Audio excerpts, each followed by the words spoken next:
I'm giving birth really soon. There have been a few Greenleaf Naturals products that have kept me feeling really sane during this ever-changing period of time. First is the Greenleaf Naturals Pure Shea Butter. I use this all the time, morning until night. Just warm up a little in my hands and spread it all over. Favorite DIY for pregnancy we posted on October 8th. It's the DIY Shea Butter Stretch Mark Cream.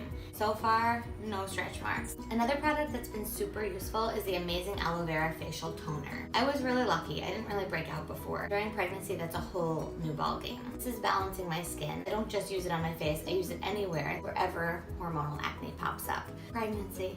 Another thing when you're pregnant is you have a lot of hair. A little more unmanageable. Spraying in a lot of the aloe vera spray when I get out of the shower and when my hair is dry. Tame it a little bit. The best part about these Greenleaf Naturals products are how pure and clean they are. I feel good about putting them on my body while I'm carrying my baby. And I can't wait to use them on her when she's born. Oh yeah, it's a girl.